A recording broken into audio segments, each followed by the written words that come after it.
ونشهد أن سيدنا ومولانا محمدا عبده ورسوله صلى الله تعالى عليه وعلى آله وأصحابه وأزواجه وذرياته وأتباعه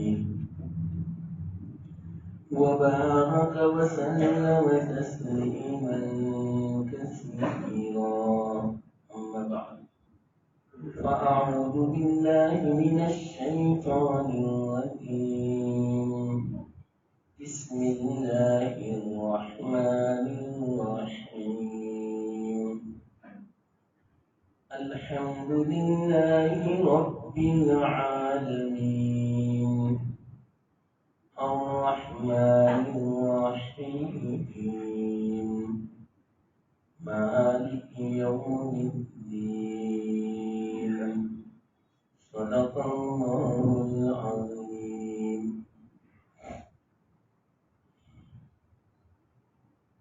محترم دوستو،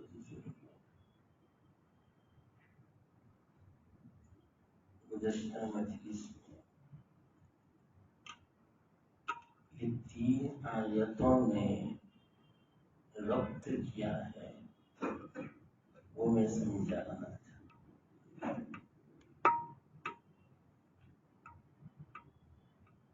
تو سب سے پہلی جو آیت ہے اس میں توحید کا عقیدہ ہے.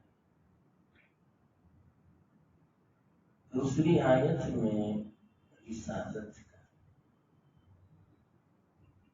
تیسری آیت میں آخرت.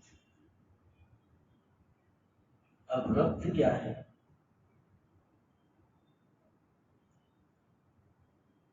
کہ اللہ تعالیٰ نے سب سے پہلے تو توحید سمجھا، لیکن توحید انبیاء کے ذریعے سے سمجھا، اس لیے توحید کے بعد رسالت. اب نبی نے کس طرح سمجھائی توحید؟ توحید میں سب آتے ہیں. تو اس کے بارے میں نے کہا تھا کہ علم کے 3 ذریعے. ایک تو اللہ تعالی نے حواس 5 ظاہرہ کے طور پر ہر ایک کو دیا ہے یہ ذریعہ. اس کے ذریعے سے ہم علم حاصل کرتے ہیں. آنکھوں کے ذریعے سے دیکھنے کا علم، کانوں سے سننے کا علم. ابھی آپ کو علم حاصل ہو رہا ہے کانوں کے ذریعے سے. زبان کے ذریعے سے چکھنے کا. آدمی چکھ کر فوراً بتا دیتا ہے کہ یہ میٹھا ہے یا نمکین ہے، یا تیز ہے یا پھیکا ہے. یہ علم ہے زبان کے ذریعے سے. اللہ نے زبان میں یہ صلاحیت رکھی. ناک کے ذریعے سے سونگنے کا علم. اگر خوشبو ہے فوراً حکم لگا دے یہ خوشبو ہے، بدبو کا بھی لگا دے. یہ ناک کے ذریعے سے. اور ایک جو علم ہے پورے بدن میں پھیلا ہوا ہے، چھو کر پتا لگا لیتا ہے یہ چیز ٹھنڈی ہے یا گرم ہے، یا نرم ہے یا سخت ہے. اس کے ذریعے سے. لیکن ان سب کا علم محدود ہے.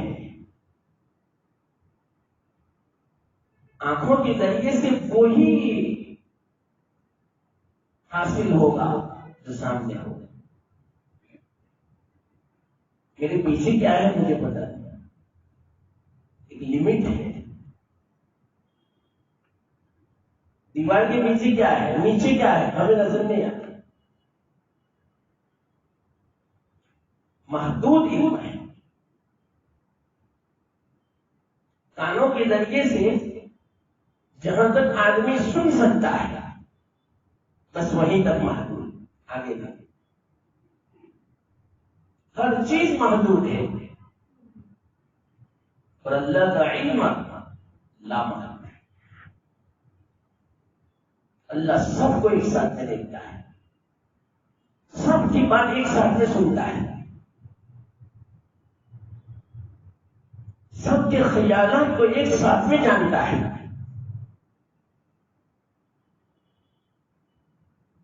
اللہ اس کی صفت ہی ادا ہے. جب اللہ کی ذات لامحدود تو اس کی صفت بھی لامحدود. اور انسان ایک محدود ہے، اس کی زندگی محدود، اس کا علم محدود، اس کی ایک انتہا ہے، ابتدا اور انتہا. ابتدا سے پہلے نہیں تھا، انتہا کے بعد نہیں ہوتا. کسی کی عمر 50 سال کی ہے تو 50 سال پہلے نہیں تھا. اس کی عمر اگر 80 سال کی ہو گئی تو 80 سال کے بعد دنیا میں نہیں ہوگا. بس ایک محدود ہے، کیا محدود نہیں. ہر چیز محدود، جو کچھ علم حاصل ہوتا ہے سب محدود ہے، لا محدود نہیں. ایک لمٹ ہے. آگے ایک اور ذریعہ ہے علم حاصل کرنے. تو ان 5 چیزوں سے حاصل نہیں ہو سکتا تو اللہ تعالیٰ نے ایک اور ذریعہ عطا فرمایا ہے. وہ ذریعہ ہے عقل. عقل کے ذریعے سے بھی علم حاصل ہوتا ہے، اور عقل سے جتنا علم حاصل ہوتا ہے اتنا کسی اور چیز. اتنا زبردست جوہر اللہ تعالیٰ نے یہ عطا فرمایا ہے عقل کا کہ اس کی بنا پر انسان پوری دنیا پر حکومت کرتا ہے. فضا میں بھی حکومت ہے، سمندر میں حکومت ہے، پہاڑوں میں حکومت ہے، جانوروں میں حکومت ہے، جنگل میں حکومت ہے، ہر چیز میں حکومت ہے. یہ عقل کی بنا پر سمجھ اللہ تعالیٰ نے انسان کو عطا فرمایا. یہ جوہر ہے، نظر نہیں آ سکتا. جوہر نظر نہیں آتا لیکن ہر ایک میں عطا فرمایا اللہ تعالیٰ نے. سمجھ بوجھ جس کو بولتے ہیں. آج کل انسان نے کتنی ترقی کی آپ دیکھو. ایک چھوٹا سا فون موبائل ہے،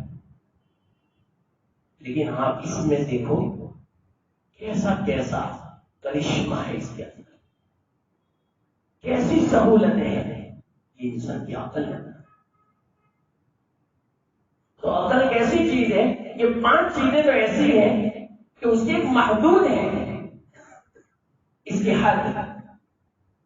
جو چیز آنکھوں سے سمجھ میں نہیں آ سکتی، نظر نہیں آ سکتی، وہ عقل سمجھ سکتی.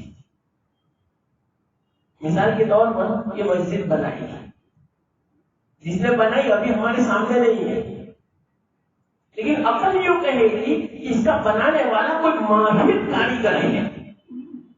کہ آنکھوں نے فیصلہ نہیں کیا، کان نے فیصلہ نہیں کیا، زبان نے نہیں کیا، عقل نے کیا. عقل کہتی ہے، ہمارے سامنے نہیں ہے کہ آنکھوں سے فیصلہ کر سکے. اللہ تعالیٰ نے ایک جوہر جو عطا فرمایا عقل، اس کے ذریعے سے ہم نے فیصلہ کیا کہ یہ مسجد جو بنانے والا ہے کوئی ماہر کاریگر ہے. تو یہ جو فیصلہ ہوا، یہ جو علم حاصل ہوا کہ اس کو کس نے بنایا، ماہر کاریگر نے بنایا. تو یہ جو علم حاصل ہوا یہ آنکھوں سے نہیں حاصل ہوا، ہمارے سامنے نہیں ہے بنانے والا، لیکن اس کے باوجود عقل نے فیصلہ کیا کہ یہ مسجد خود بخود تیار نہیں ہو سکتی جب تک کہ کوئی بنانے والا نہ ہو. تو جس نے بنائی سامنے نہیں ہے، جس کے باوجود ہم نے فیصلہ کر دیا، ہمارے علم میں یہ بات آ گئی تو یہ عقل نے فیصلہ کیا. فون بنانے والا ہمارے سامنے نہیں ہے، لیکن عقل نے فیصلہ کیا کہ کوئی بہت ماہر ہے، بنانے والا بڑا سمجھدار ہے، اور انسان نے بنایا، خود بخود نہیں آ گیا یہ فون، تو یہ عقل نے فیصلہ کیا، لیکن عقل بھی محدود ہے. کیسے محدود؟ مثال کے طور پر فون بنانے والا ہمارے سامنے تو نہیں ہے، لیکن عقل نے فیصلہ کر دیا کہ یہ بنایا انسان نے، کسی ماہر نے، لیکن یہ فون کس طرح استعمال کرے جس سے اللہ راضی ہو، اور کس طرح استعمال کرے جس سے اللہ ناراض ہوتا ہے. کیسا استعمال کروں کہ میرا استعمال کرنا حلال اور جائز ہو، اور کیسا استعمال نہیں کر سکتا کہ جس کا استعمال حرام اور ناجائز ہے، یہ عقل نہیں بتا سکتی، اور یہ حوث سے ہم سے ظاہرہ بھی نہیں بتا سکتے. یہ کون بتائے گا؟ اس سے بھی آگے ایک علم ہے، یہ وہی بتائے گا. وحی یہ تیسرا ذریعہ جو عقل بھی نہیں پہنچ سکتی، عقل میں بھی یہ بات نہیں آ سکتی. ہمیں کیسا پتا چلا؟ عقل فیصلہ نہیں کر سکتی اس طرح موبائل کا استعمال کرنا حلال ہے، اس طرح استعمال کرنا حرام ہے، اس طرح استعمال کرنا جائز ہے، ثواب کا کام ہے، ناجائز ہے، گناہ کا کام ہے. یہ عقل نہیں سمجھ سکتی، محدود ہے. عقل کا علم بھی محدود، آنکھوں کا علم بھی محدود. اس سے آگے ایک کون ذریعہ ہے؟ وہ وحی ہے، یہ آخری ذریعہ. اور وہی اللہ تعالیٰ ہر کس و ناقص و نازل نہیں فرماتا. پر گزیدہ جو بندے ہوتے ہیں، اللہ کے خاص جو بندے ہوتے ہیں، اللہ انہی کا انتخاب فرماتا ہے. کلام مجید میں بھی ہے جب اللہ کے رسول صلی اللہ علیہ وسلم کو نبی بنایا تو مکہ والوں نے اعتراض کیا کہ یہ ملا اللہ تعالیٰ کو نبی بننے کے لیے کوئی دوسرا نہیں ملا. اتنے بڑے دو شہر ہیں مکہ اور طائف، ان میں سے کوئی آدمی مالدار، یہ تو مالدار بھی نہیں ہے، تو ان کو کیوں بنایا؟ اس نے انکار کر دیا. اس کو اللہ فرماتے ہیں اَهُمْ يَقْسِمُونَ رَحْمَتَ رَبِّكَ، اپنے رب کی رحمت کو وہ تقسیم کرنا چاہتے ہیں. وہ یوں کہنا چاہتے ہیں کہ یہ رحمت، یہاں نبوت مراد ہے رحمت سے. اس لیے میں نے آپ کو سمجھایا تھا الرحمن الرحیم میں رسالت ہے، یہ سب سے بڑی رحمت ہے کہ اللہ تعالیٰ نے جب انسان کے جسم کے لیے ساری دنیا کو بنایا تو کیا روح کے لیے کوئی انتظام نہیں کیا ہوگا؟ تو روح کے لیے اللہ تعالیٰ نے انبیاء کی فیصلت فرمائی. تو یہ سب سے بڑی رحمت ہے اللہ تعالیٰ کی کہ انبیاء کا سلسلہ جاری فرمانا. اسی کو اللہ تعالیٰ اس آیت میں بیان فرماتے ہیں. یہ مکہ والے اللہ کی رحمت کو تقسیم کرنا چاہتے ہیں. وہ یوں کہتے ہیں کہ کیوں ان دو بڑے شہروں میں سے کسی بڑے مالدار آدمی کو اللہ تعالیٰ نے اپنی رسالت کے لیے انتخاب کیوں نہیں کیا؟ یہی ملا ان کو. نعوذ باللہ محمد صلی اللہ علیہ وسلم کے بارے میں اس طرح وہ بات کرتے تھے. رحمت سے داخل اللہ فرماتے ہیں یہ تو میری رحمت ہے، یہ تو میری نبوت ہے. ارے ظاہری جو نعمت ہے وہ بھی میں اگر ان کو دوں تو وہ صحیح معنوں میں تقسیم نہیں کر سکتے. ہم نے نحن قسمنا بینہم معیشتہم فی الحیات الدنیا، دنیا کی زندگی میں، زندگی کی دنیا کی جو معیشت ہے، دنیا کا جو رزق ہے، ہم نے تقسیم کیا کہ اس کو کتنا دینا چاہیے. کہ ہمارے اختیار میں ہے.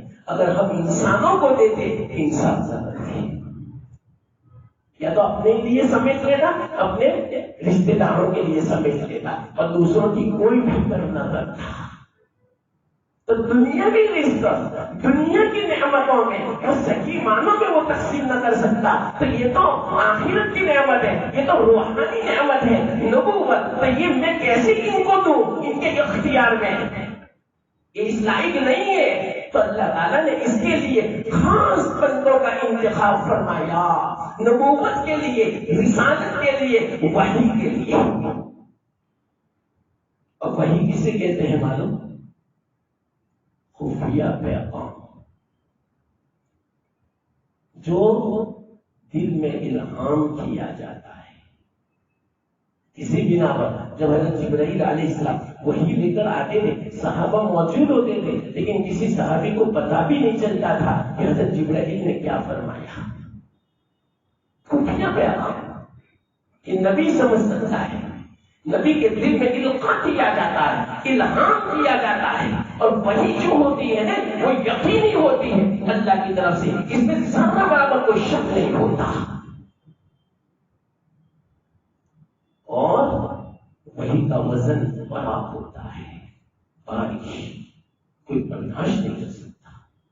یہ تو اللہ کے رسول صلی اللہ علیہ وسلم کو اللہ تعالیٰ نے ایسا بنایا تھا کہ جس کو وہ اٹھا سکتے تھے، اونٹنی بھی آپ کے وزن کو نہیں اٹھا سکتی تھی۔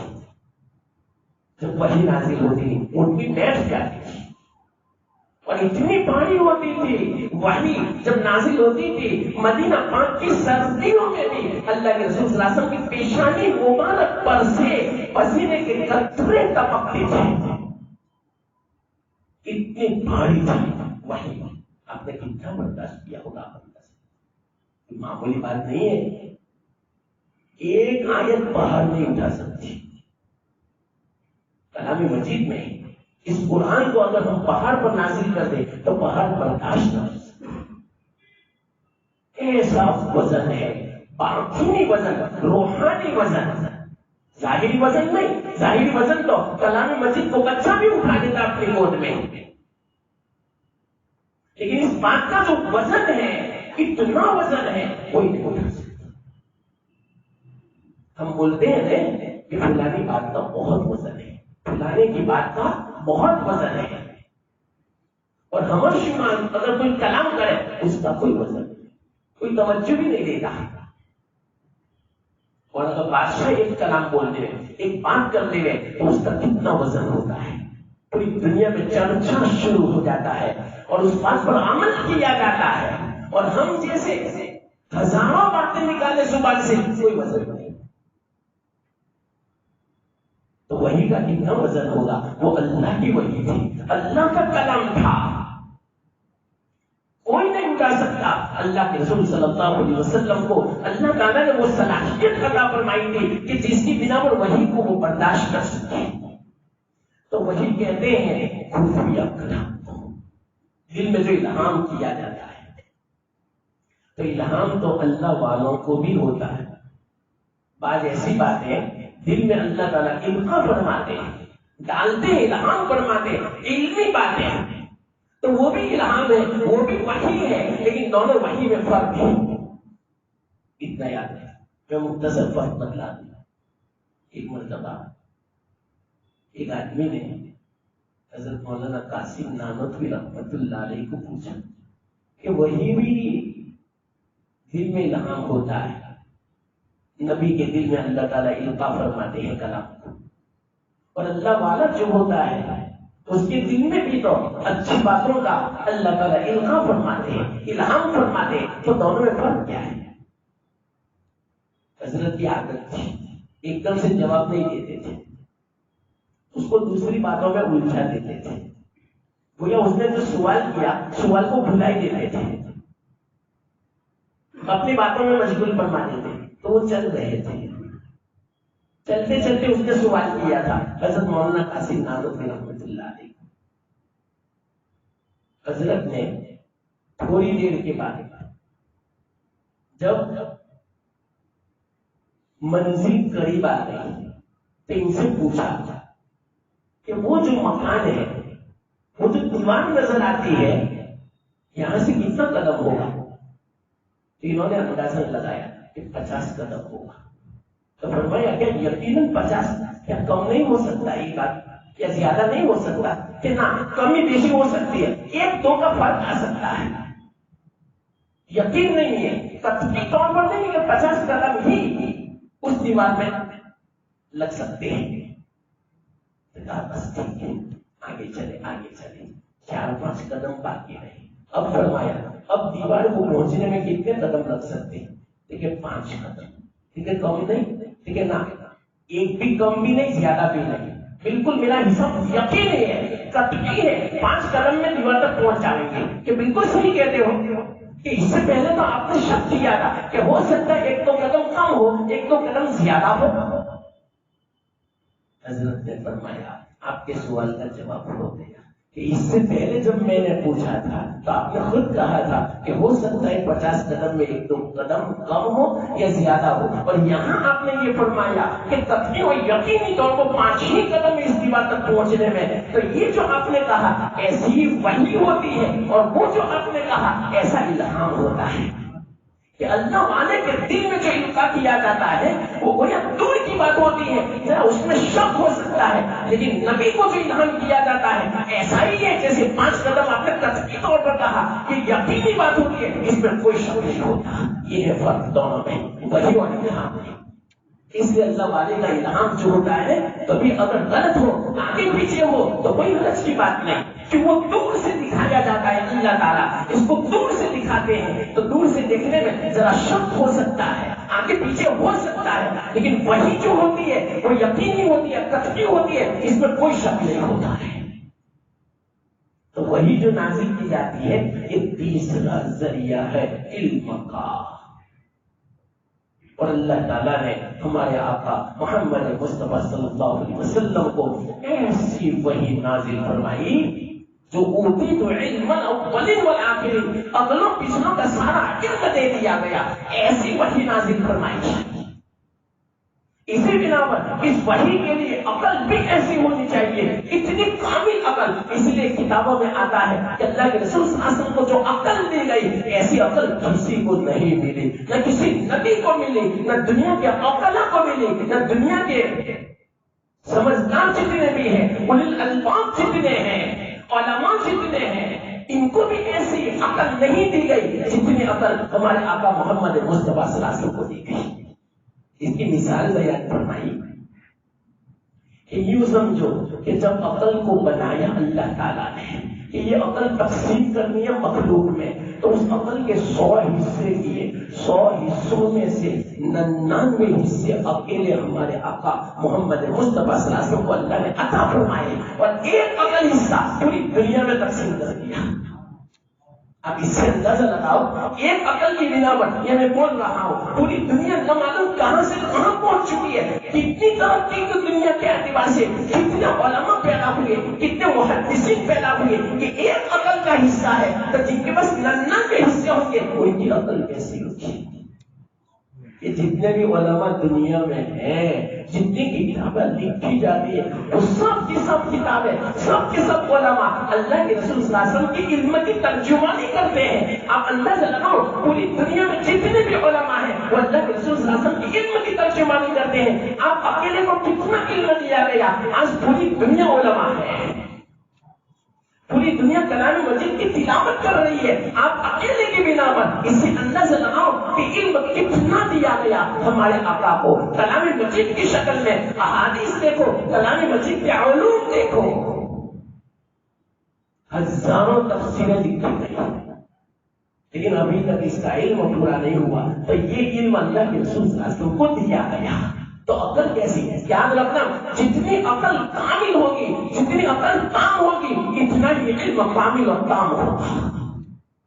تو آپ کو عقل ایسی دی گئی تو آپ کا علم کیسا ہوگا؟ خود اللہ کے رسول فرماتے ہیں کہ مجھے جو علم دیا گیا، اولین کا علم، آخرین کا علم، آدم علیہ السلام سے لے کر قیامت تک جتنا علم ہے وہ سارا علم مجھے دیا گیا. تو اس کے لیے عقل کیسی چاہیے آپ بتاؤ؟ یہ وحی کے ذریعے سے. تو وہی تیسرا ذریعہ ہے علم کا. اب سنو، رب سمجھا رہا ہوں تیسری آیت میں. تو تیسری آیت میں اللہ فرماتے ہیں مالک یوم الدین، روز جزا کا مالک. یہ چیز ایسی ہے نہ عقل میں آ سکتی ہے نہ آنکھوں سے نظر آ سکتی ہے. آپ کو ماننا پڑے گا اللہ کے رسول نے فرمایا، اور اللہ کے رسول نے جو فرمایا وہ وحی کے ذریعے سے بیان فرمایا. کہ اللہ نے وحی بھیجی کہ مرنے کے بعد ایک عالم آنے والا ہے، آخرت کا عالم، قیامت کا دن کہ جس میں بدلنا دیا جائے گا. اسی کو اللہ فرماتے ہیں مالک یوم الدین، بدلے کے دن کا مالک. تو کیا اللہ دنیا کا مالک نہیں ہے؟ اللہ دنیا کا بھی مالک ہے، لیکن یہ جو ملکیت ہے انسان کو اللہ تعالیٰ نے عارضی طور پر عطا کر رکھی ہے. لیکن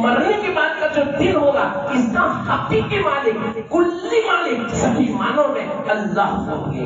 اس وقت کوئی انسان مالک نہیں ہوگا، کوئی بادشاہ بھی نہیں ہوگا، کسی چیز کا مالک بھی نہیں ہوگا.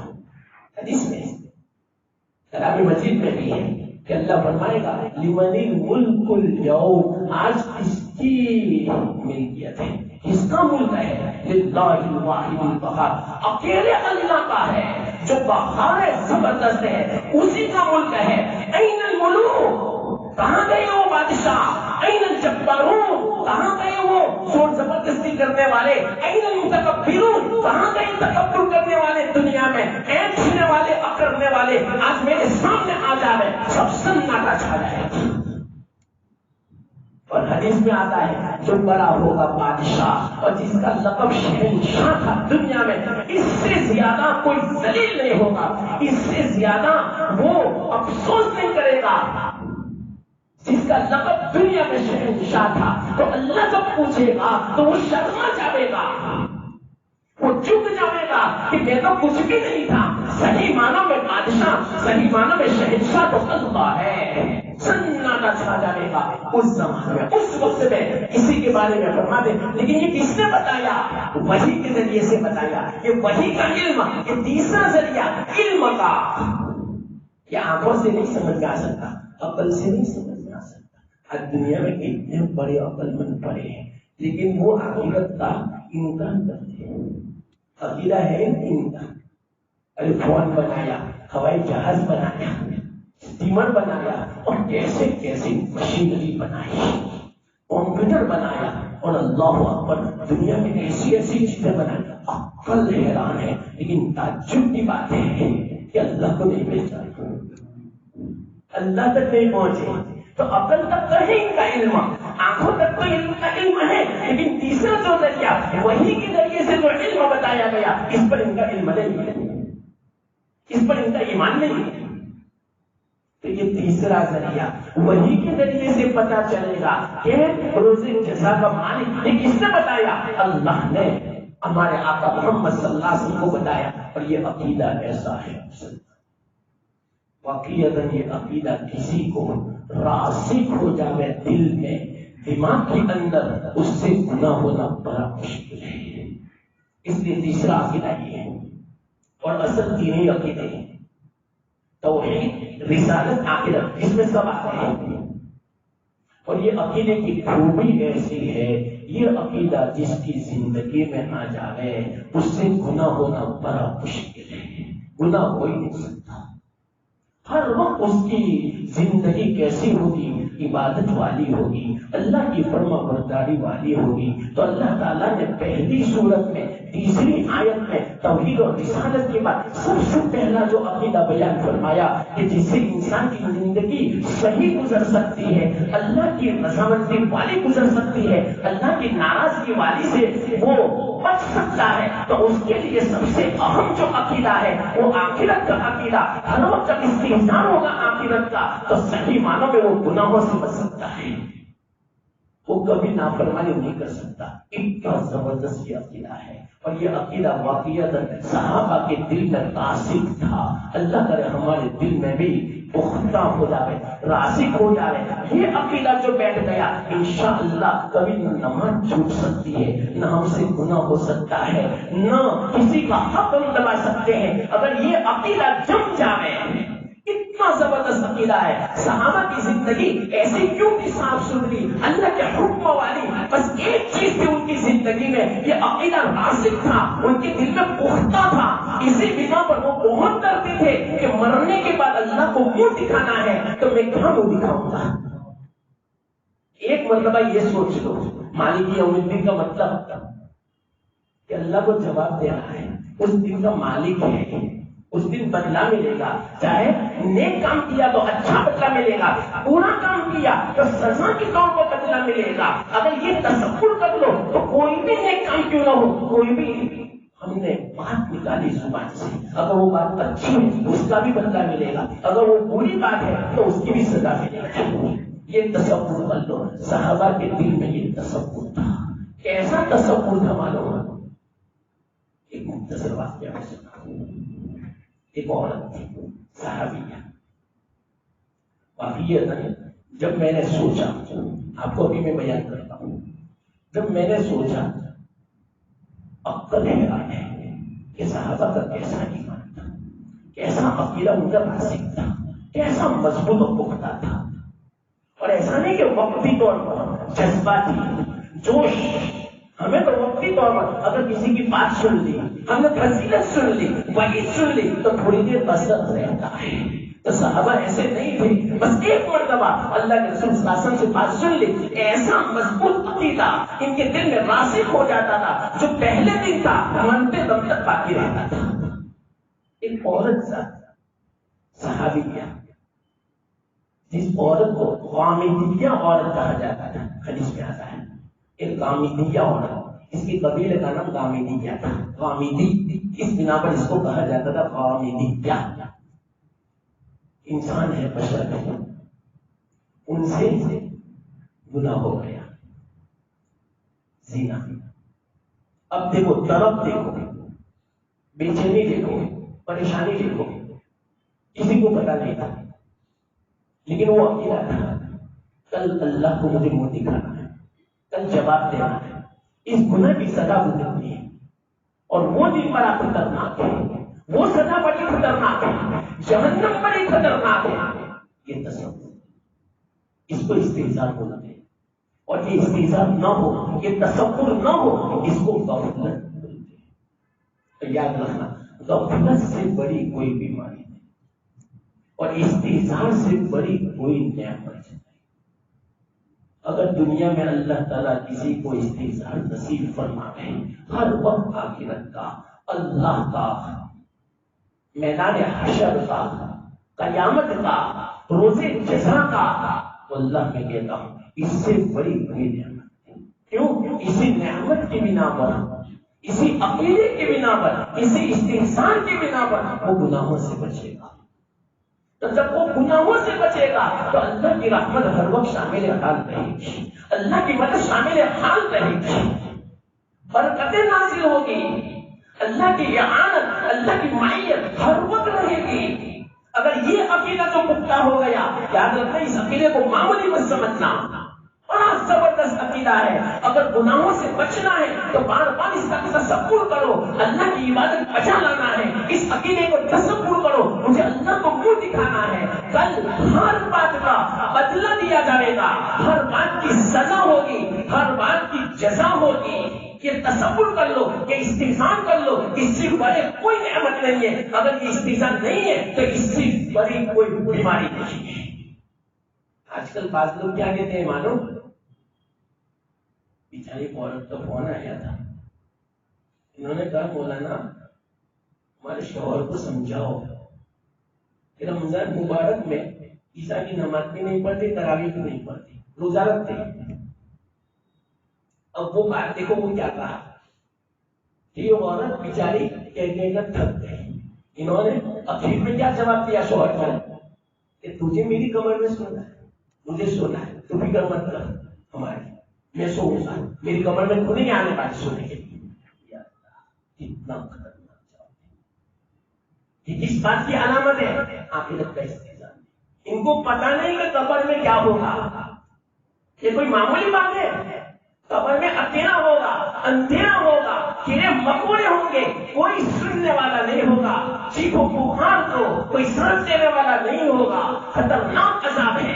اور ایک نماز چھوڑنے کا عذاب کتنا خطرناک ہے آپ نے پڑھا. کروڑوں سال تک عذاب کے اندر وہ مبتلا ہوگا، اور کیسا عذاب، کوئی ساتھ دینے والا نہیں ہوگا.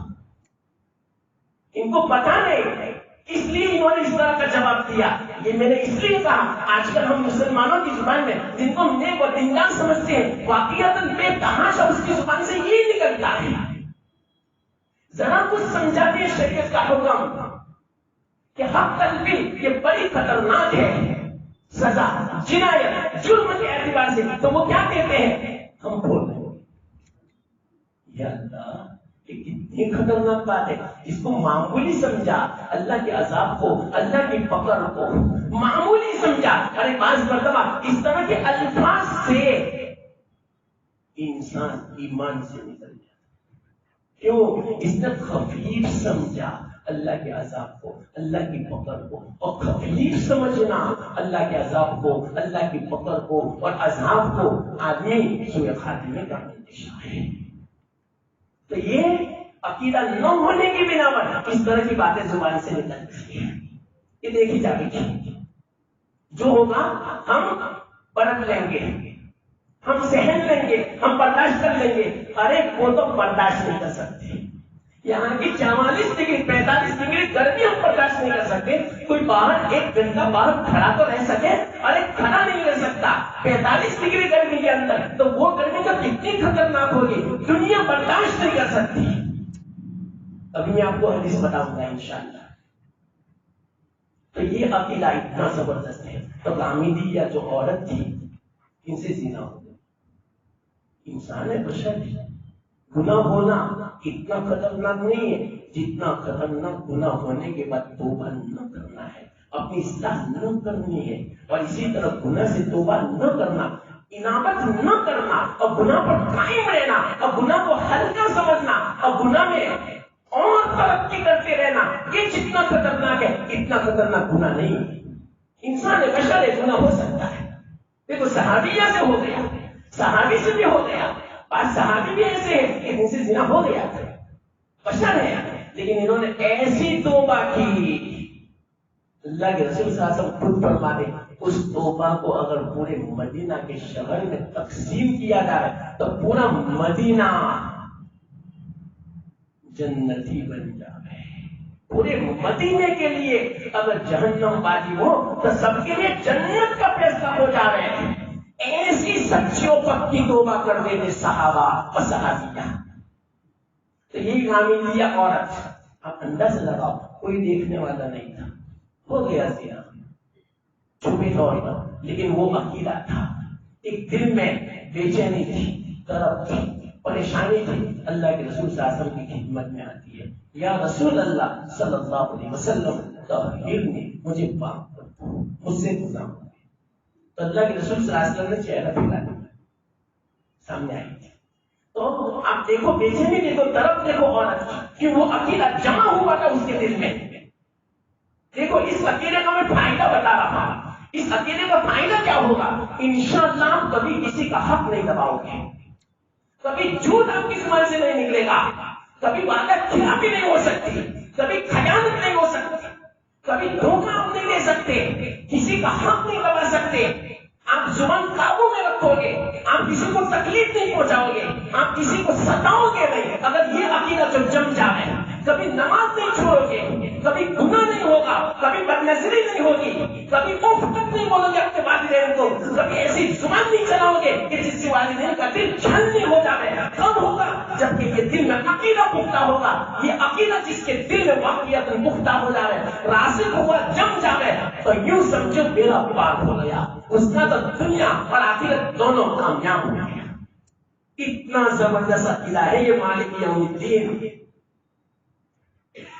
تو وہ عورت اٹھ کے ادھر آئی، یا رسول اللہ مجھے پاک کر دو۔ نہیں تو اللہ کے رسول نے پھر چہرہ پھیلا لیا ادھر، تو اٹھ کے پھر ادھر آئی، یا رسول اللہ طہرنی، مجھے پاک کر دو۔ میں بے چین تھی، تو اللہ کے رسول نے پیچھے چہرہ ہوگا تو پیچھے آئی، 4 مرتبہ اقرار کروایا۔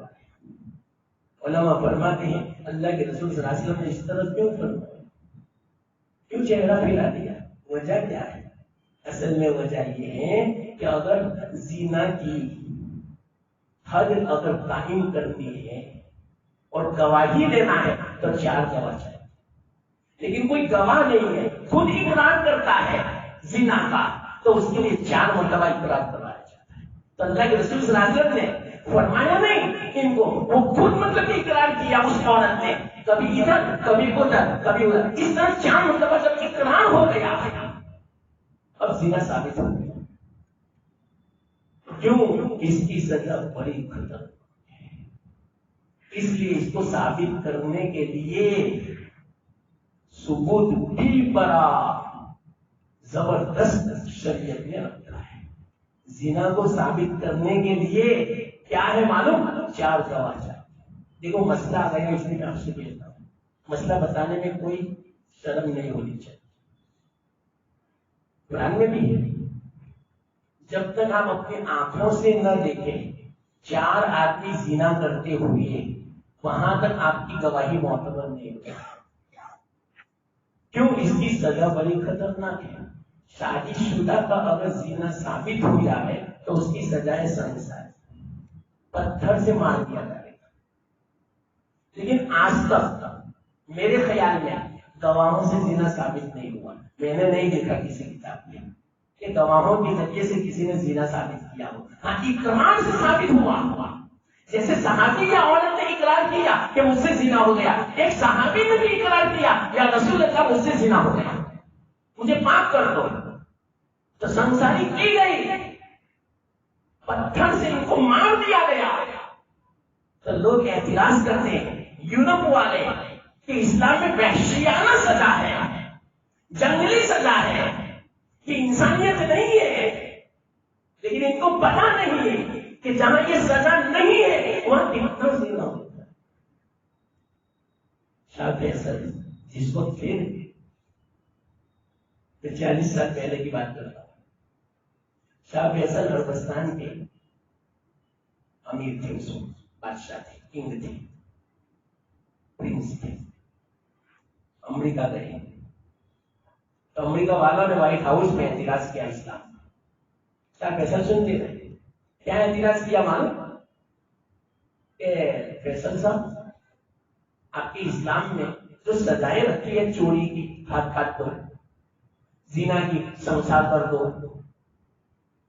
ڈکیتی کی پھانسی پہ چلا دو، یہ تو کیسی سزا ہے وحشیانہ؟ حضرت مسکرائے، ایک دم سے جواب نہیں دیا. فرمایا بات صحیح ہے، چلو آپ کے یہاں سرکاری آنکڑا، سرکاری تعداد صحیح معنوں میں بتاؤ، اخبار میں، نیوز میں، ایک سال میں آپ کے یہاں کتنا قتل ہوتا ہے، ایک سال میں کتنا زنا ہوتا ہے، ایک سال میں کتنی ڈکیتی ہوتی ہے، صحیح معنوں میں مجھے اس کا عدد بتاؤ، اس کی تعداد بتاؤ. تو بتایا، لکھا ہوا تھا. تو ٹوٹل کیا بنا معلوم؟ یوں سمجھو ہر 3 منٹ میں ایک زنا ہوتا ہے. یہ حساب بنا. 24 گھنٹے میں کتنا زنا ہوا، سال میں کتنا زنا ہوا بتاؤ. اور قتل کی جب بات آئی تو کہاں یوں سمجھو کہ ہر 10 منٹ میں ایک قتل ہوتا ہے. تو سال میں کتنے قتل ہوئے تینوں. اور چوری کے بارے میں کہا ہر 2 منٹ میں ایک چوری ہوتی ہے. یہ تو سرکاری آنکڑا تھا، سرکاری مطلب کہ یہ تو حساب تھا. اور ایسے جو نیوز میں نہیں آتا، سرکار کو پتا نہیں چلتا، وہ تو کتنے ہیں چوری کے معاملے، وہ تو گن نہیں سکتے. پورے امریکہ کے اندر، پورے ہندوستان میں کتنے ہوتے ہوں گے، منٹ منٹ میں ہوتے ہوں گے چوری کے واردات، چوری کے حادثات.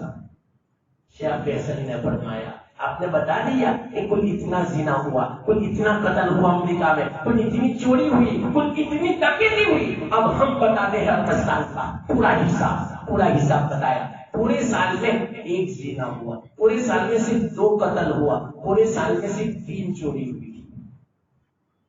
چلو بتاؤ فائدہ کس کا ہوا؟ یہ وحشیانہ سزا ہے، اس کا یہ فائدہ ہے. پورا ہمارا عربستان امن میں. کیسا امن میں؟ فرمایا اس زمانے کی بات کرتا ہوں کہ ہمارے عربستان کے اندر اذان کے وقت میں، ظہر کے وقت میں، چاہے وہ سونے کی دکان ہو، چاہے وہ ہیرے جواہرات کی دکان ہو، چاہے دنیا کی کسی چیز کی بھی دکان ہو، اذان ہو گئی، دکان کھول کے کوئی کچھ نہیں دیکھتا، پیسے پڑے ہوئے ٹیبل کے اوپر، کاؤنٹر کے اوپر ہزاروں کی تعداد میں، لیکن سب کے سب دکان چھوڑ کے، سونا چاندی زیورات کو چھوڑ کر، بڑی قیمتی چیزوں کو چھوڑ کر سیدھا مسجد میں جاتا ہے. کوئی بازار میں نہیں ہوتا، دکانیں کھلی ہیں، سامان بالکل کھلا پڑا ہے، لیکن ایک چوری کرنے کے لیے تیار نہیں. کس کی یہ دین ہے؟ کس کا فائدہ ہے؟ یہ سزا کا فائدہ ہے. اور آپ امریکہ میں دیکھو کہ دکان میں پولیس بھی ہے اور اسی طرح کے پر مشین گن بھی ہے، لیکن اس کے باوجود چوری ہو جاتی ہے. کیا وجہ ہے؟ تمہاری یہاں سزا نہیں اس کی نام. تب جا کے انہوں نے تسلیم کیا واقعات. یہ بات تو ہے کیا؟ تو اب تسلیم کرو کہ وحشیانہ سزا نہیں، بالکل صحیح سزا ہے. واقعات جب اپنے اوپر آ بنتی ہے نا تب اسلام کو وہ یاد کرتے ہیں، تب وہ کہتے ہیں کہ اسلام میں جو سزا رکھتے ہیں سمجھانے کی یہ بالکل صحیح سزا ہے۔ اگر یہ جو سزا قائم ہو جائے پورے ہندوستان میں کیا پوری دنیا میں زنا بند ہو جاتے ہیں، چوری ختم ہو جائے، ڈکیتی ختم ہو جائے، ایک دوسرے کا ہاتھ طرف کرنا سب ختم ہو جائے اگر اسلامی سزا کے اوپر جو عمل کیا جائے تو۔ ایک حامدیہ جو عورت تھی 4 مرتبہ اقرار کیا۔ دیکھو یہ میں نے آپ کو سمجھایا، جب زنا کی سزا اتنی خطرناک ہے تو اتنا اس کا ثبوت بھی بڑا مضبوط چاہیے، اس کے بغیر سزا قائم نہیں کر سکتے۔ اور دوسری بات معلوم، سزا خود قائم نہیں کر سکتے بلکہ حکومت، اور حکومت کا جو ذمہ دار ہے وہ سزا قائم کروا سکتا ہے۔ آج کل تو ہمارے یہاں تو لوگ ہی اپنے اعتبار سے قانون کو ہاتھ میں لے لیتے ہیں کہ بالکل شریعت کے خلاف ہے، قرآن حدیث کے خلاف ہے، چاہے اسلامی حکومت ہو، اس کے باوجود آپ سزا نہیں دے سکتے جب تک کہ حکومت کا فیصلہ نہ ہو، قاضی کا فیصلہ نہ ہو۔ قاضی کے فیصلے کے بغیر، حکومت کے فیصلے کے بغیر آپ سزا قائم نہیں کر سکتے، یہ مسئلہ ہے۔ تو اللہ کے رسول صلی اللہ علیہ وسلم تو نبی بھی تھے اور شاعر بھی تھے، امیر بھی تھے، سب کچھ تھے، تو اللہ کے رسول صلی اللہ علیہ وسلم نے فیصلہ فرمایا۔ کیا فرمایا معلوم؟ اے عورت، تیرے پیٹ میں بچہ ہے، ابھی ہم قتل کریں گے، سنسار کریں گے تو بچہ بھی مر جائے گا، بچے کا کیا قصور؟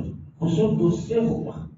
ایک کام کر، بچے کو پیدا ہو جانے دو، بچے کی ولادت ہو جائے اس کے بعد آنا۔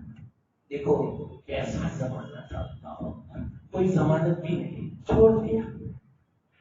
جرم کا اقرار کر رہی ہے کہ مجھ سے جرم ہوا اور بہت بڑا گناہ تھا، حالانکہ اس کے لیے ایف آر آئی ہونی چاہیے تھی، ایف آر آئی بھی نہیں تھا، ضمانت بھی نہیں، ٹیگ بھی نہیں کیا۔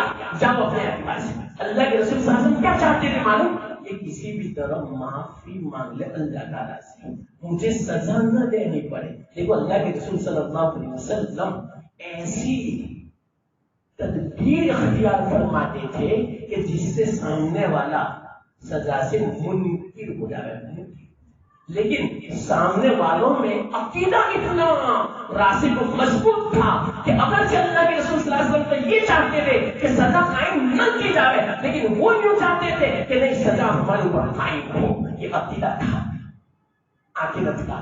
تو کیا ہوا اب آپ ہی بتاؤ؟ ہو سکتا ہے کہ شروع میں ایک جوش تھا، عورت ساتھ ہے، ایک جذبہ، اس کو پتا ہے کہ کیا سزا ہوگی، سمساری کی جائے گی، سب پتھر کی بارش برسانے ہوگی اور اس طرح مجھے قتل کر دیا جائے گا، مار دیا جائے گا، اتنی خطرناک سزا۔ لیکن اس کے باوجود کیا ہے معلوم؟ 9 مہینے کے بعد جب بچے کی ولادت ہو گئی، ابھی تک وہ جذبہ باقی ہے، وہ جوش باقی ہے، 9 مہینے میں جذبہ ٹھنڈا نہیں ہوا۔ ہمارا تو جذبہ کیسا ہے، چلا لگا کے آئے تو 10 دن تک تو بہت جوش رہتا ہے، پھر ٹھنڈے ہو گئے، اور 4 مہینہ لگایا تو 1 مہینہ جوش رہے گا، پھر ٹھنڈے ہو گئے، پھر نماز بھی جاتی ہے، تہجد بھی رہتی ہے، 4 مہینہ لگانے کے بعد 1 مہینہ کا تہجد بھی پڑھی، قرآن کی تلاوت بھی پابندی سے کی، صبح شام کی ہم نے تسبیح بھی پابندی سے پڑھی، لیکن 1 مہینہ ہو گیا، جوش ختم ہو گیا، ٹھنڈا ہو گیا، سب چھوٹ گیا، نماز میں بھی کوئی نہیں ماننے لگا، رکعتیں بھی جانے لگی، صبح شام کی تسبیح بھی چھوٹنے لگی، تہجد ایسے ہی بہت ہو گئی، اب بہانے نکالتا ہے۔ ہمارا تو یہ حال ہے، جوش تھوڑا ختم ہو جاتا ہے۔ لیکن وہ عورت کیسی تھی؟ 1 سال کے بعد آئی، بچے کو بول یا رسول اللہ آپ نے جو فرمایا تھا بچہ پیدا ہو گیا، اب مجھے سزا ہو گیا، کتنی خطرناک سزا۔ لیکن اس کے بعد یہ عورت کہتی ہے کہ یہاں کی سزا آسان ہے، آخرت کی سزا وہ مجھ سے برداشت نہیں ہوگی، یہاں میں برداشت کر سکتی۔ اللہ کے رسول صلی اللہ علیہ وسلم نے فرمایا ابھی یہ چھوٹا بچہ ہے، ابھی دودھ کی ضرورت ہے، 2 سال تک دودھ پلاؤ۔ اللہ کے رسول چاہتے تھے کہ کسی کی طرف بھول جائے اور نہ آئے، اگر وہ خود نہیں آتی تو معاف۔ یہ بھی عجیب بات، اللہ کے رسول صلی اللہ علیہ وسلم یہ چاہتے تھے کہ کسی بھی طرح سزا کو مؤخر کر دیا جائے، ملتوی کر دی جائے، سزا نہ دی جائے۔ لیکن عورت کا جذبہ دیکھو، عورت کا عقیدہ دیکھو، یہ میں آپ کو سمجھا رہا ہوں، یہ عقیدہ کتنا زبردست ہے، آدمی کو بے چین کر دیتا ہے۔ جب تک گناہ سے وہ معافی نہیں مانگ لیتا، سچی پکی توبہ نہیں کر لیتا، وہاں تک اس کو سکون نہیں ملتا. یہ عقیدہ اتنا زبردست ہے. یہ عورت 2 سال دودھ پلایا، 2 سال کے بعد بچے کے ہاتھ میں روٹی دی تاکہ اللہ کے رسول صلی اللہ علیہ وسلم اب کوئی مجھے واپس نہ کرے. بچے کے ہاتھ میں روٹی دیکھ کر 2 سال کے بعد بچے کو لے کر حاضر ہوئی. یا رسول اللہ صلی اللہ علیہ وسلم، دیکھ لیجیے میرا بچہ اب دودھ پینے سے بالکل اب اس کو کوئی ضرورت نہیں ہے. یہ دیکھو اس کے ہاتھ میں روٹی ہے، اب روٹی کھاتا ہو گیا، اب تو مجھے سزا دو. اور اس کو پتا ہے ایسی سزا ہے، ایسی سزا دنیا میں کوئی نہیں ہے. سمجھا بھائی پتھر سر پہ پڑے یہ کوئی معمولی بات ہے. اب کیا ہوا معلوم؟ اللہ کے رسول صلی اللہ علیہ وسلم نے فرمایا اس بچے کو لے لو. کسی صحابی سے فرمایا اس کی دیکھ بھال کرنا، چلو عورت کو لے چلو باہر میدان میں، ایک کھڈا کھودا اس کے اندر کھڑی رکھی. اللہ کے رسول نے فرمایا سب صحابہ کھڑے ہیں، اللہ کے رسول بھی کھڑے ہیں. اب اللہ کے رسول نے فرمایا کہ دیکھو اس عورت نے زنا کیا ہے، اس نے خود نے اقرار کیا ہے، اب اس کی سزا یہ ہے کہ اس کو سنساری سے ختم کر دیا جائے. تو اب صحابہ سے حکم دیا پتھر برساؤ. پتھر برسانا شروع، چیخو پکار کرنے لگی. بھائی چوٹ لگے گی تو چیخو پکار تو کرے گی لیکن دس سے مس نہیں ہوئی، وہاں سے ہٹی نہیں، اپنی جان دے دی. اس کے بعد اللہ کے رسول نے فرمایا بس کرو وہ مر چکی ہے. اس کے بعد جب اس کو غسل دیا، کفن دیا، اللہ کے رسول صلی اللہ علیہ وسلم نے فرمایا چلو صاحب صاحب ہم نماز جنازہ پڑھتے ہیں. اللہ کے رسول صلی اللہ علیہ وسلم نماز جنازے کے لیے کھڑے ہوئے تو حضرت عمر رضی اللہ تعالیٰ نے یا رسول اللہ صلی اللہ ایسی عورت کی نماز پڑھتے ہو کہ جس نے زنا کیا، جس کو سنسارے میں قتل کر دیا گیا، ایسی عورت کی آپ نماز پڑھتے ہیں؟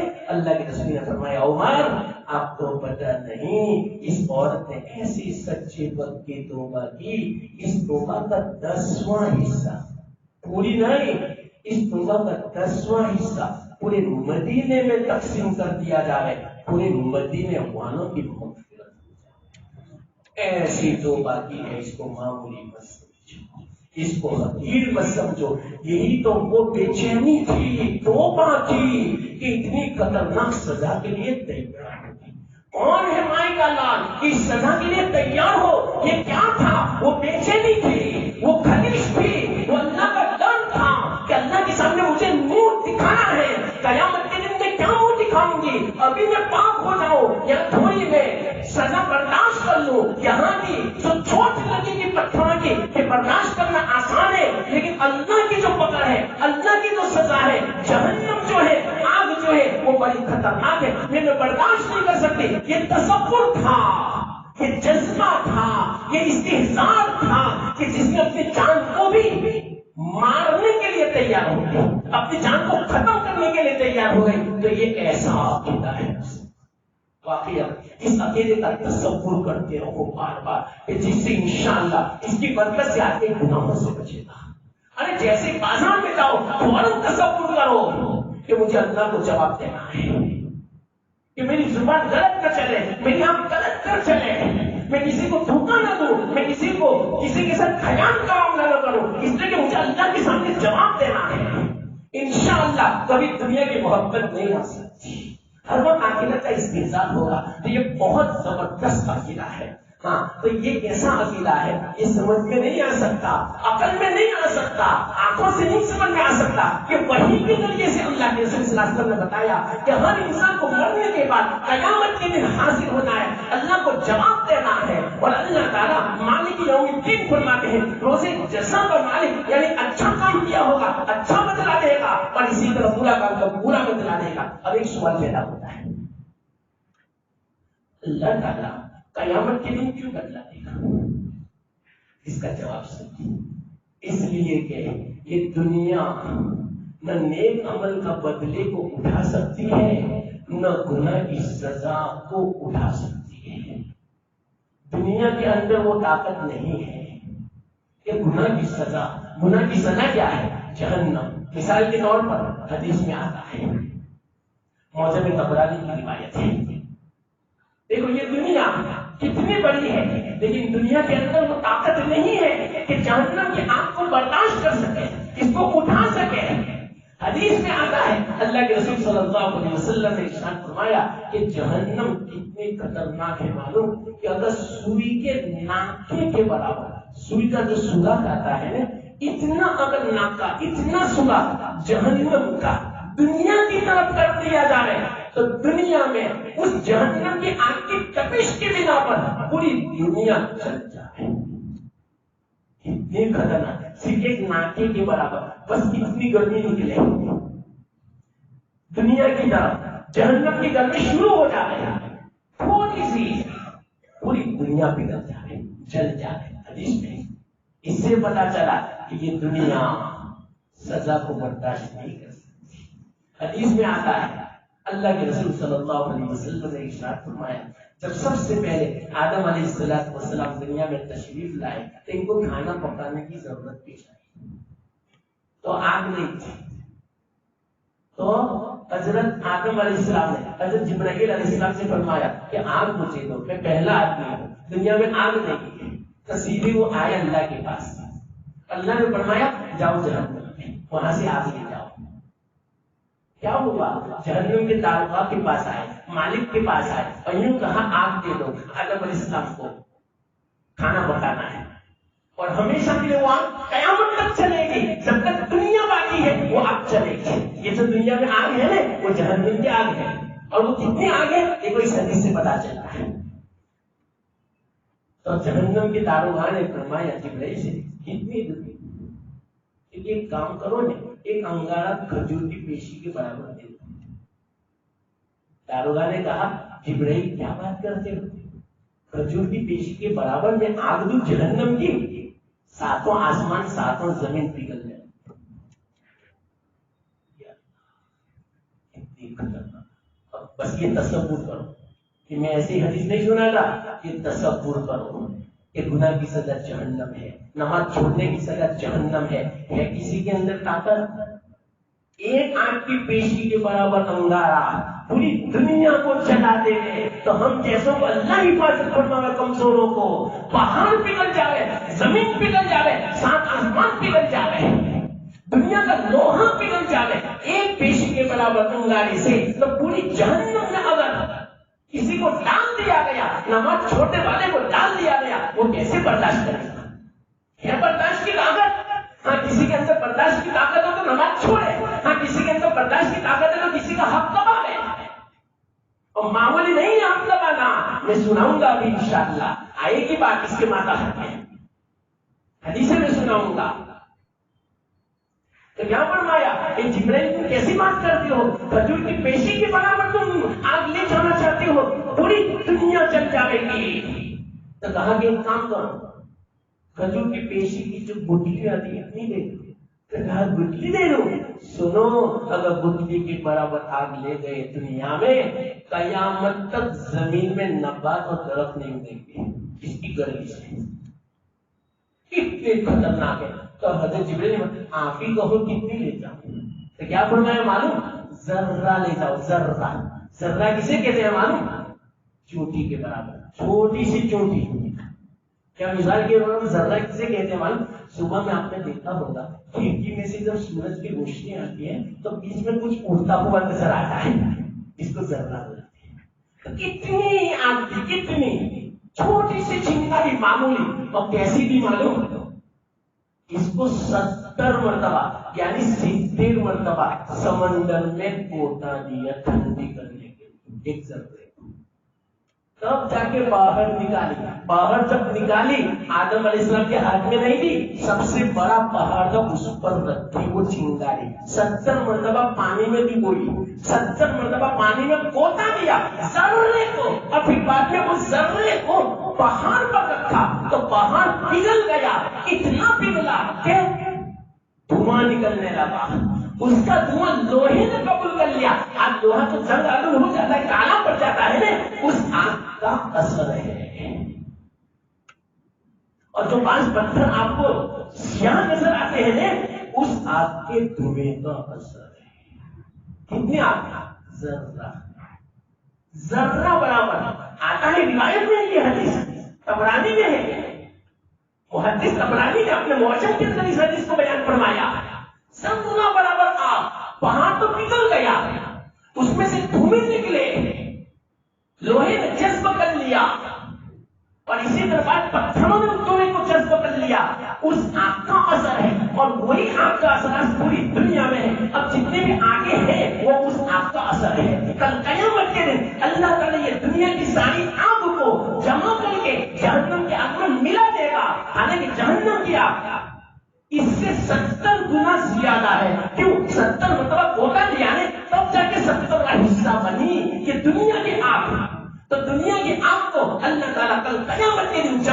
گا اور جہنم میں جمع، اور اس آگ کے ساتھ جہنم کی آگ. اب آپ ہی بتاؤ کتنی خطرناک جہنم کی آگ ہوگی. اب جہنم کی آگ اسی لیے فرمایا کہ دنیا برداشت نہیں کر سکتی، اس بنا پر دنیا میں بدلہ نہیں رکھا. اس بنا پر اللہ نے فرمایا روزے جزا کا دن کا مالک، روزے جزا کا مالک، بدلے کے دن کا مالک. یہ دنیا بدلہ نہیں برداشت کر سکتی، سزا برداشت نہیں کر سکتی، اتنی خطرناک آگ ہے. اس بنا پر اللہ تعالیٰ نے اس کو مؤخر کر دیا مرنے کے بعد کے لیے. اسی کو اللہ فرماتے کہ مالک یوم الدین. اور اسی طرح یہ دنیا ثواب کو بھی نہیں اٹھا سکتی، ثواب بھی نہیں اٹھا سکتی. حدیث میں آتا ہے ایک کلمہ پڑھنے والا، صرف کلمہ پڑھا، کبھی نہ کبھی تو اللہ اس کو جنت دے گا، اللہ اس کو معاف فرما دے گا، چاہے کتنے ہی گناہ کیوں نہ ہو. کیونکہ توحید جی ہے، بہت بڑی نعمت ہے مسلمانوں. اللہ کرے یہ توحید باقی رہے گی ہم میں، ہماری اولاد میں، ہماری نسلوں میں، ہمارے مسلمان بھائی بہنوں کے اندر. بہت ضروری ہے. آج کل بڑے خطرناک حالات ہیں. میں نے ملک پڑھا تھا چند دنوں پہلے، امریکہ کا کوئی پوپ تھا جس کے سامنے پوری دنیا کا سروے پیش کیا. لوگ ہوتے ہیں باقاعدہ وہاں پر اس کے لیے تیاری کرتے ہیں، پوری دنیا پر ان کی نظر ہوتی ہے. ہم تو کچھ نہیں جانتے کہ دنیا میں کیا ہو رہا ہے. انہوں نے سروے کیا تو سروے کر کے کیا کہا معلوم؟ پوری دنیا میں اسلام جتنی جلدی سے پھیل رہا ہے اتنا کوئی مذہب نہیں پھیلتا. اتنے زیادہ مسلمان ہو رہے ہیں اور ایسا لگتا ہے کہ 50 سال کے بعد، دیکھو اس زمانے کی بھی بات کرتا ہوں، شاید 30-40 سال پہلے کی بات میں کرتا ہوں. انہوں نے کہا 50 سال کے بعد پوری دنیا میں اسلام غالب آ جائے گا. وہ ایک دم سے بے چین نہیں ہوا، بے قرار نہیں ہوا، پریشان. پوپ نے پوچھا چلو کوئی غرض کی بات نہیں، ایک بات میں پوچھتا ہوں، اس کا بھی آپ نے سروے کیا؟ کس چیز کا؟ وہ کا حکم یعنی کہ اللہ کا حکم سمجھتے ہیں. وہ ان کا عالم ہوتا ہے، ان کا بڑا سمجھا جاتا ہے. آج مسلمانوں کی اتنی قدر نہیں ہے جتنی ان میں قدر ہے ان کے عالم کی. تو کیا کہا؟